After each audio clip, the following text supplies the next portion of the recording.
तो हम बहुत सारी बातें करते हैं, परंतु वराह मिहिर ने एक सीमांकन किया है कि फलित ज्योतिष, क्योंकि यह फलित ज्योतिष का ग्रंथ है बृहद जातकम। मैं बात मेदिनी या संहिता ज्योतिष की नहीं कर रहा हूं, सिद्धांत ज्योतिष की नहीं कर रहा हूं। कर्मार्जितम पूर्व भवे सदादि, आपके पूर्वार्जित जो कर्म हैं सद आदि, या तो सत अच्छे हो सकते हैं या तो अशुभ हो सकते हैं। यत् तस्य, उस कर्म का जो फल है, समभिव्यनक्ति, यह ज्योतिष शास्त्र, खास करके होरा शास्त्र, जो फलित का दूसरा एक नाम है, या ये कहें कि होरा शास्त्र बड़ा है, हमने फलित के नाम से उसको प्रचारित कर लिया है, जो उसका पुत्र कहा जा सकता है, क्योंकि होरा में बहुत सारी विधियां हैं, बहुत सारे अंगोपांग हैं। तो जो हमारे पूर्व जन्मों में किए गए विविध अच्छे या बुरे कर्म हैं, उन कर्मों का जो परिपाक हो गया है, जिसे हम दशा के रूप में जानते हैं। जैसा गुरुजी ने कहा, शुभ फलद दशायाम तात्र गेवांतरात्मा, जब दशाध्याय आता है तो बृहद जातक में फिर वराह मिहिर कहते हैं, जैसी आपकी दशा होगी, यदि आपको ग्रहों को जस्टिफाई करना है, आपने कहा गजकेसरी योग बन रहा है, अच्छा योग बन रहा है, बुरा योग बन रहा है, रोग कारक योग बन रहा है, योग कारक योग बन रहा है, कैसे मान लें?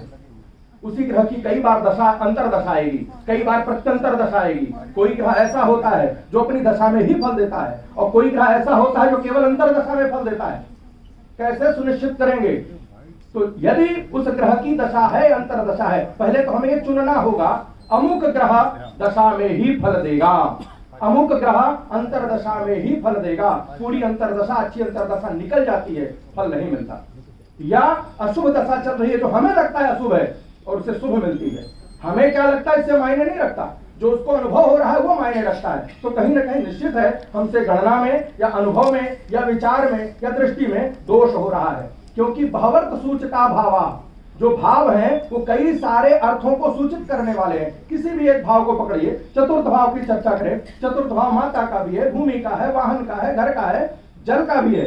क्या जरूरी है कि चतुर्थ भाव गड़बड़ हो गया तो माता नहीं है? यदि मान ले माता नहीं है तो उसके पास घर भी नहीं है, वाहन भी नहीं है, भूमि भी नहीं है, उसके घर में पानी की समस्या है?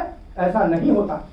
कोई एक कारक गड़बड़ होता है, ठीक है, हम बांट देते हैं ग्रहों में कि चंद्रमा माता का कारक हो गया, भूमि का कारक मंगल हो गया, तो भी समस्या है। यानी बहवर्त सूचका भावा और बहवर्त सूचका ग्रह, जो ग्रह और भाव है ये बहुत सारे बिंदुओं के सूचक होते हैं, और इनको पकड़ने के लिए जिन पराशर मुनि के वचनों को लेकर के हम यह सेमिनार कर रहे हैं, उन्हीं ने षष्ठ्यांश तक इसका विभाजन किया है। उन्हीं ने नक्षत्र के अनुसार इसका विभाजन किया, अंशों के आधार पर इसका विभाजन किया। तो जब हम विचार करते हैं, सारे वर्गों को देखते हैं, तो षष्ठ्यांश को क्यों भूल जाते हैं? पूरा जीवन एक व्यक्ति का अच्छे योग में जन्म लेने के बाद जो हमें कुंडली में अच्छा लग रहा है, उसके बावजूद भी पूरा जीवन उसका संघर्ष में बीतता है, और एक व्यक्ति का कई गलत कर्म करने के बावजूद भी पूरा जीवन उसका अच्छे से बीतता है। तो ये निश्चित करना पड़ेगा यह जन्म उसका कौन से कर्म को भोगने के लिए हुआ है। वर्तमान जन्म, कोई व्यक्ति, जब हम जानते हैं कि व्यक्ति का जो जन्म है या जो कर्म का फल है वो किसी भी जन्म में मिल सकता है, जब किसी भी जन्म में मिल सकता है, जरूरी थोड़ी कभी मिलना है। हम कैसे सुनिश्चित करें? और हमें ग्रह किसी एक जन्म का नहीं बता रहे हैं, यही नवग्रह, यही भाव और यही वर्गीकरण हमें पूर्व में जितने हमारे जन्म हुए हैं, पूर्व में जितने हमारे द्वारा किए गए कर्म है, संचित है, प्रारब्ध है, उन सबका दे रहे हैं। तो कौन सा कट गया है या कौन सा इसमें कटेगा, जब तक हम इसका वर्गीकरण नहीं करेंगे तब तक हम सुनिश्चित नहीं कर पाएंगे यह ही होगा या इसी के साथ होगा। एक योग किसी एक कुंडली में अच्छा फल दे रहा होता है, और दूसरा वही योग उसी स्थिति पर दूसरे के साथ अच्छा फल नहीं दे रहा होता है। भले कहने को हम कहें एक समय में जन्म हुआ, अलग अलग स्थान में हुआ, अलग अलग काल भेद में हुआ, इसका भी निर्णय पराशर ने दिया है, अपने ही ग्रंथ में दिया है। तो जब ग्रंथ को पढ़ें, तीसरी बात, जो ग्रंथ को पढ़ें तो वराह मिहिर अपने बृहद जातकम के ही प्रथम अध्याय के दूसरे श्लोक में अंतिम पंक्ति में कहते हैं, स्वल्पम वृत्त विचित्रमर्थ बहुलम होराप्लवम प्रारभे। छोटे छोटे छंदों में, छोटे छोटे वाक्यों में हमारे आचार्यों ने सूत्र कहे हैं। कोई भी सूत्र पकड़ लीजिए, उन सूत्रों का अर्थ बाहुल्य है।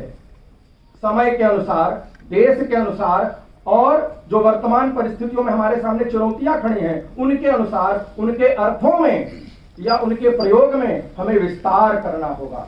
हम एक शब्द को पकड़ करके, जैसे कह दिया प्रेष्यकः रविपुत्रश्च, शनि प्रेष्यक है, और प्रेष्यक यानी दास है, भेजने वाला है।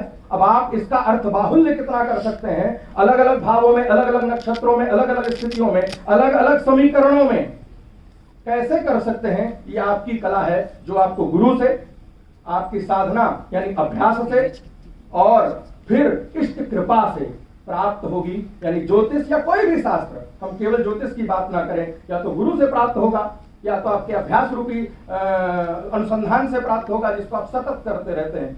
एक ज्योतिषी के ऊपर एक जिम्मेदारी होती है, वो सारे भावों का उत्तर देता है, या सारे जीवन के प्रश्नों के उत्तर उससे अपेक्षित होते हैं। एक डॉक्टर आंख का है, नाक का है, कान का है, गला का है, किसी एक विषय का है, उससे उतनी अपेक्षा हम करते हैं। परंतु ज्योतिषी सब बताएगा, सब जानेगा। और यदि अपने आप से पूछे, स्वयं हम या तो ज्योतिष सीखने बैठे हैं, या ज्योतिष सीख करके समाज में हम मार्गदर्शन कर रहे हैं, तो हमारे लिए प्रश्न खड़ा होता है, क्या वास्तविकता में किसी एक भाव का, किसी एक ग्रह का, किसी एक राशि का, क्या किसी एक नक्षत्र का हम संपूर्ण चिंतन जानते हैं? नहीं जानते। यानी हमारे लिए चिंतनीय है। तभी शायद हम बाहर के जो चैलेंजेस हैं, जो हमारे शास्त्र के प्रति लोगों की अश्रद्धा होती है, उपहास होता है, या हम कट करके भगना चाहते हैं, नहीं वो तो बहुत सारे समीकरण होते, तो बताइए ना, नहीं वो फिर हम बाद में देखेंगे, बताएंगे। कहीं ना कहीं हम अपने आप से भाग रहे होते हैं। 10 कुंडलियों को देख करके हमने सही उत्तर दिया, क्या हमने कभी बाद में पता करने का प्रयास किया कि जो हमने बताया तो वो हुआ तो कैसे हुआ, फिर उसका अनुसंधान करें। यानी हम बार बार अनुसंधान करके, अभ्यास करके, शास्त्र का अध्ययन करके और इष्ट कृपा से निश्चित ही हम तथ्य को पाएंगे और वर्तमान में होने वाली चुनौतियों को समझ सकते हैं। मैं इसी बात से अपनी बात को विराम देता हूं। धन्यवाद।